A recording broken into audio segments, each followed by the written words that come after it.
What is up, guys, and welcome back to this new video of me trying to get my first funded payout.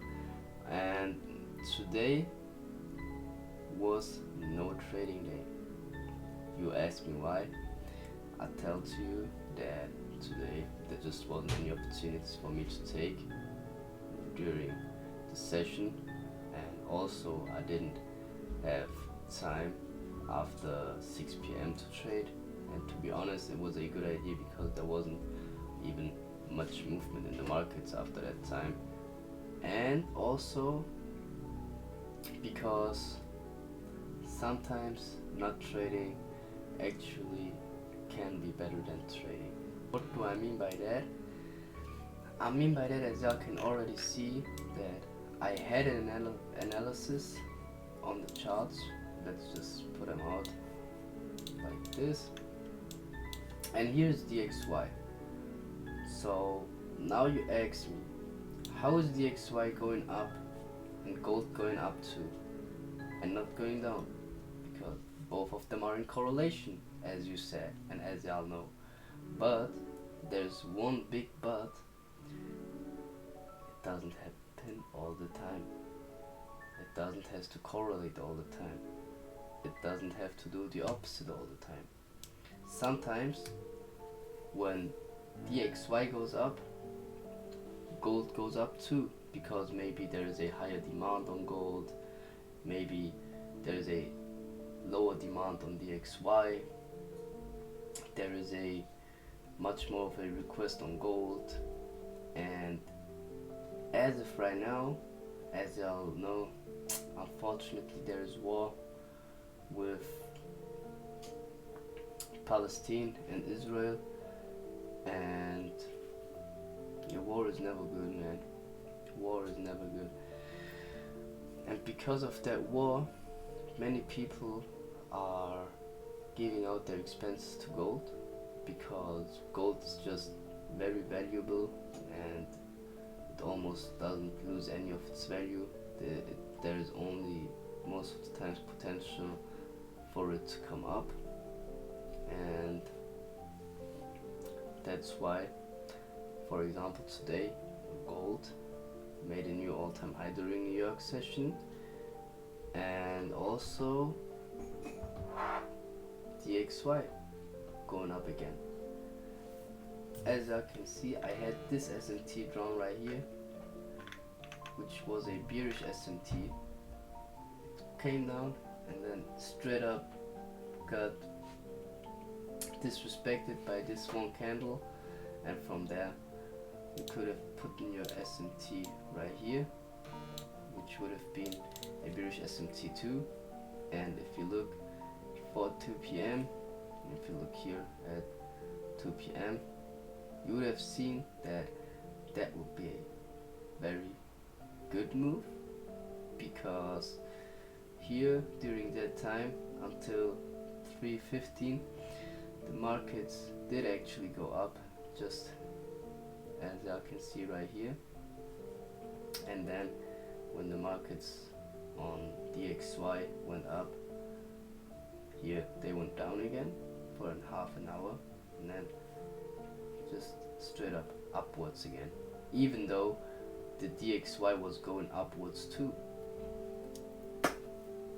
So yeah, you cannot always put that as an indication for your trades. That's one thing. Second thing that I want to talk about is, during my pre-session I had actually seen this bullish SMT and this bearish resistance level, because as y'all know, yesterday here was this bearish resistance level too, which then got straight up smashed, and the markets just dumped and took all of their liquidity and went on. And today, even though there was bearish resistance and even though there was a bullish SMT, the markets just didn't want to go down. They hadn't planned to go up today. And sometimes your analysis aren't the thing that's wrong, but your bias or how you view at the market is also very important. For example, if you look at the charts with bullish eyes, you'll see only bullish trades, even though if the day would be bearish or the other way around. And the same goes with that you just see trades that aren't there, like for example as I saw right here, because I had such a bearish bias today. This was the trade that I would have wanted to take. I would love to put that on replay mode and just show to you what I saw during that time, but I unfortunately can't. But the things that I saw were, let's jump down to the smaller time frames. I came down to the smaller time frame and saw this fair value gap right here, exactly this 1 minute fair value gap, and I wanted to go in at the equilibrium of it, targeting sell side liquidity, and with my stop just above all-time highs, because right here during that time this was the all-time high, and yeah, I just put my stop about 0.5 pips above the last high that got made before my trades. And then I also, right, that's another thing that I saw this bearish SMT exactly right here. This was the bearish SMT that I had seen, and this kind of gave me a sign to like go in, but the market's just manipulated. How does that happen, bro? Why is that happening? Because the markets want to take money from you so that the markets can go on, so that the markets can still live. And you as a trader are the reason why the markets go like this. These moves right here, these small little moves, these are all moves made by you. Yeah, exactly like that. And these big moves are always the banks coming in and just straight up, just big money moves, big money moves, as we all want to make them one day. But yeah, what I wanted to say, let's get back to the theme, to the trade. Like, this was a bearish SMT. I really wanted to go in. I really did want to go in, but today I had myself in control. I had my emotions in control. I had this little finger in control, and I also just had my emotions in control. Like, for example, let's say I would have gotten in right here. What would have happened after the markets came down? I would have thought to myself, yes, I'm the fucking G. I can do it. I know it. I can do everything. But then, if the markets would have gone up again, I would have thought to myself, man, fuck, man, I really don't know this shit. But with me not taking a trade today, I just noticed that not taking a trade also shows how good of a trader you are, shows how confident you are. Like, if you, okay,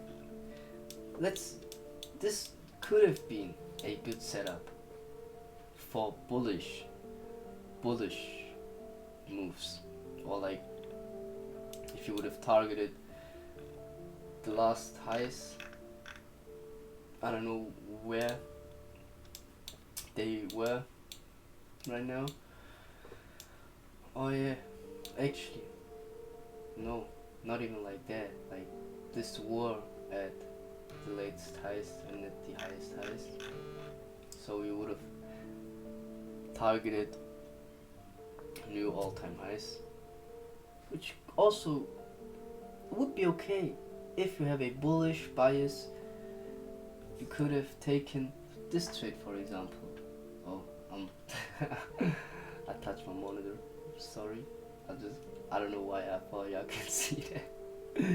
But if you look at this candle, this little doji candle, it tapped in to a 15-minute fair value gap. Let's just mark this zone right here. And let's see. It tapped into a 15-minute fair value gap, but didn't tap into any other. But only with it tapping into this 15-minute fair value gap, you could have had an indication for a bullish move. And how you could make this trade, you could have gotten in right here. Your stops beneath this fair value gap, but with 500 pips as extra, so at 2,731, and with your TP just targeting new highs. Let's say, for example, 2,750 would be one thing that you could have targeted, and this would be a good trade. This would be a 1 to 5 trade if you had a bullish bias, if you would look at the markets with a bullish eye, if you would have been sure that there were no new all-time highs getting made today, like all of this. And this also shows, and I hope it also now tells you how important it is to actually have emotional control and stability to be a good trader. Like, I know these trades, they were bad, but they were only bad because I didn't wait for my time. If I would have been an observer of the markets, I would have known that this right here would be a new higher low, then this right here would be a new higher high and also a new all-time high, then this doji candle indicating that the markets want to do a change of character or a market structure shift, or just move the momentum to the bearish side.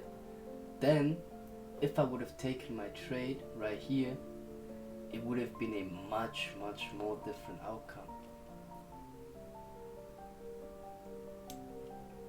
Trading is simple. You just have to get your head right. Simple as that. And now that y'all have seen almost everything of today, you know everything. I unfortunately couldn't trade, but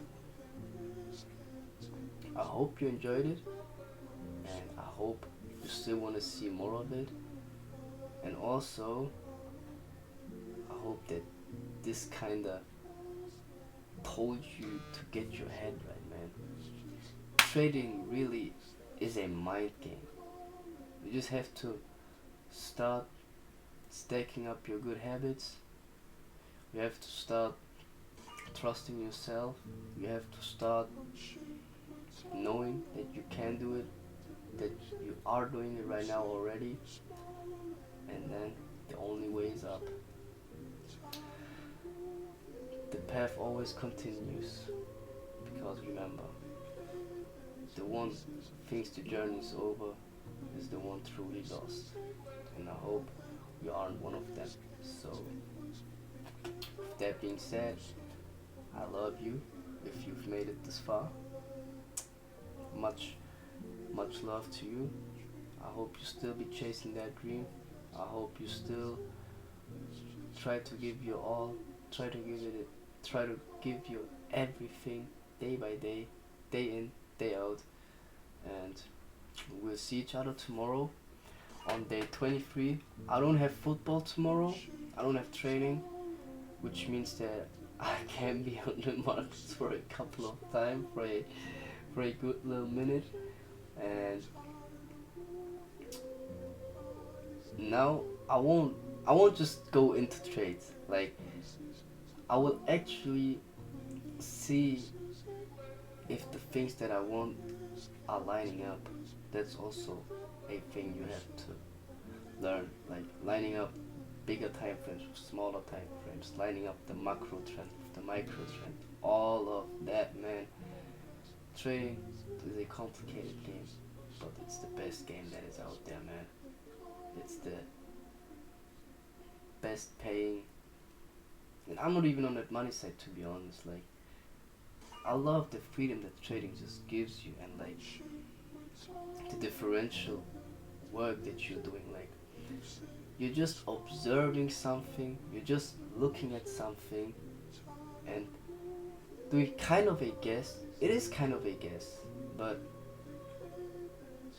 you do it with confidence, you do it with conviction, and that is what then makes you a full-time trader, makes you a better man in general, makes you have more time with your family, and all of that, everything that you can dream of. So I hope you enjoyed it.